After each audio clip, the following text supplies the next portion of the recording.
Was Corrie Ten Boom sinning when she broke the law to hide the Jews from the Nazis? Or would have obeying the government made her complicit in evil? If the government commands you to do what God forbids, or forbids you to do what God commands, what is a Christian supposed to do? Now, the question isn't whether Christians are allowed to be lawless. The question is who has the higher authority, God or the state? The Bible actually gives us a very clear answer for this. As Christians, we're never allowed to break God's law. It's a moral law, and it's binding upon all people through all time. It's God's moral law, and it instructs us on how we ought to live, how we ought to dwell with one another, and what is pleasing before God. God's law is eternal, and it doesn't ever change. Man's laws aren't like this. Our laws do change. The laws that we make, they're imperfect. They're designed with the best of our ability to do what we believe is right, but they do change. And sometimes human laws can conflict with God's law. So Christians must never violate God's law, even if man's law requires us to. This is because human laws derive their authority from God, not the other way around. God's law is above human laws, and human laws, we get our definitions on how those ought to be conducted based on God's law. You see, even Jesus says, render to Caesar the things that are Caesar's, and give to God the things that are God's. Jesus establishes and honors that there are human laws and they are meaningful. They actually do have authority. But there's a greater authority. There's one that's higher that rules above all human laws, and it is God's law. And every law made underneath that must submit to that, otherwise it's sin. The reason that we obey our governments and we obey the human authorities that are set up here is because we obey God. We don't obey these laws instead of God. Now, as Christians, we're supposed to pray for our governments, and we're supposed to pray to live at peace. In 1 Timothy chapter 2, it says, "First of all, then, I urge that supplications, prayers, intercessions, and thanksgivings be made for all people, for kings and all who are in high positions, that we may lead a peaceful and quiet life, godly and dignified in every way." But notice this. When it's instructing us to pray that we might live at peace, it assumes something, that we might not be able to live at peace. This is why we're instructed to pray it. Look, if it was an automatic that Christians could always live at peace with our human government and all peoples at all times, then we wouldn't need to pray for it. But the fact that the scriptures instruct us as Christians, pray that we can live at peace with all men, means it's very likely that we won't be able to. The Bible actually prepares Christians for conflict with the state. It causes us to expect that we might have difficulty with them, and we need to be aware that there are things we will have to do to honor God that might be challenging. Now, let me ask you this, and I want you to let me know in the comments below. At what point do you believe a Christian must disobey the government to obey God? Is there a clear line, or is it situational?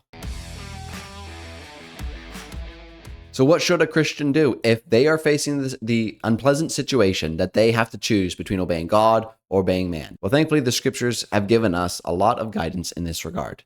The first thing every Christian should do, always, for all things, but especially in this situation, is pray. In fact, we actually have an example of this in the book of Psalms. Most of the Psalms, or at least a good chunk of the Psalms, are actually prayers of deliverance. And they're given to us that we actually can pray those Psalms, or at least use them as a model that helps us to think through how to pray to God when we are facing hard times.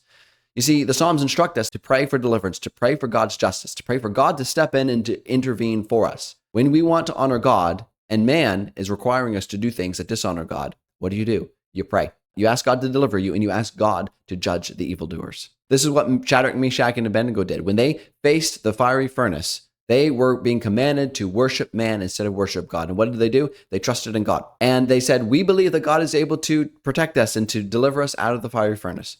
But they said, if not, we still will not bow down. And this ought to be the Christian's prayer. Pray to God for deliverance. Trust in him to deliver us, but we will not bow. Now, the second thing that Christians must do is we must honor God as the supreme authority. In every situation, we must ask ourselves and we must ask God, what is it that pleases you in this case? And that is the thing that we must do. You see, when hard decisions come, when the government is going to require us to do things that disobey God, or require us to not do things that God wants us to do, our temptation is going to be to listen to the government. We're going to be tempted to follow what the world is doing because it's the path of least resistance. And so in every situation, we must always be asking God, what pleases you? What do you want me to do here?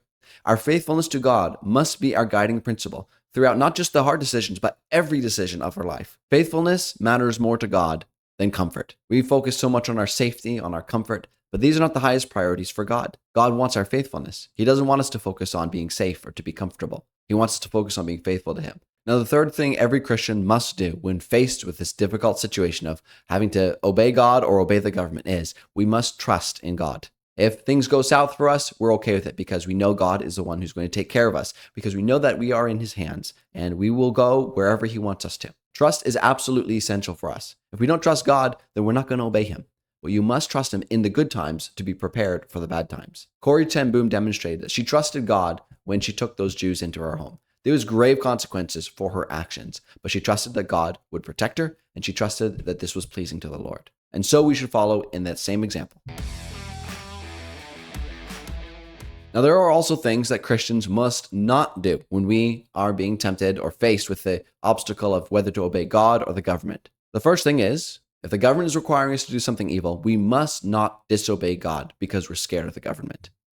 This is called cowardice. When the government's requiring us to disobey God, if you cave into that, you are not strong. You have dishonored God. In fact, in the book of Revelation, there is a list of people that God sends to hell. And in this list, first off, this list, it's not extensive. It's not describing only these people go to hell. But the Bible is giving us this list to tell us these are the people that are detestable to God. That these are the ones that ought to stand out in our minds as people who end up in hell because God is very displeased with them. And the first person on that list is the coward. God hates the coward, the person who shies back because they want to preserve themselves. When we are facing the temptation whether to obey God or whether to obey the government, we must not cower back in fear. Now, the second thing that we must not do is to convince ourselves that God is okay with us bending the rules. This is a much trickier one. When the temptation comes, whether to obey God or whether to obey the government, we can very quickly find ourselves wanting to stretch between the two differences. We can find ourselves standing on the fence, wanting to bridge the gap, wanting to find the in-between space. Now, there's something of this that is natural, which is we want to make peace. We don't want controversy. We want to make peace with all people as much as possible. But Christians have got to be uniquely keyed in to focus on this, that there is a strong temptation we face to dishonor God, to stretch what pleases God so that we can encompass being okay and approved by the people around us. This is no good. We've got to honor God as our guiding principle. We cannot allow ourselves to be deceived into bending the rules to make our own outcome safer and more desirable for us. The third thing that Christians must never do is to seek revenge. God says, vengeance is mine. God is the one who is going to bring vengeance. He's going to be the one who brings justice. If somebody has wronged you, he will punish them, not you.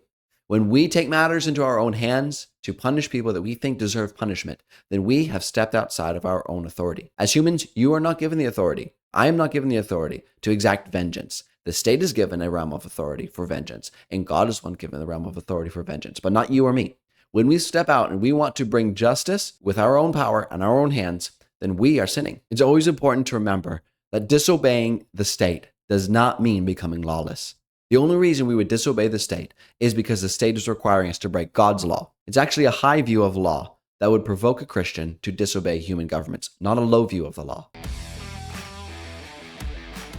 So Christians, it's so important that at this season you are in right now, that in the good times, the easy times, that you count the cost of what it means to follow Jesus. You see, faithfulness to Christ might cost you comfort, it might cost you safety, it might cost you the approval of the people around you, and it might even cost you your life. Now is the time to count that cost, because if you don't count it now, when the hard time comes, you're going to be too tempted to give in. The temptation will be so strong in that moment. If you have not already counted the cost now and reckoned your own life dead and decided, I am dead to me and it is only Christ who lives in me and his will be accomplished. If you've not made that decision now, if you've not given up your life and died to yourself now, then when the temptation comes, you will fail, because we are filled with the flesh, and unless God has total control over our lives, then we will choose the wrong path. So remember, Christians always must choose to obey God's law. That is the preeminent principle. We always obey God's law no matter what. And second, underneath that, we always obey human laws unless they contradict God's law. This is because we believe God has instituted human authority, and so we submit to it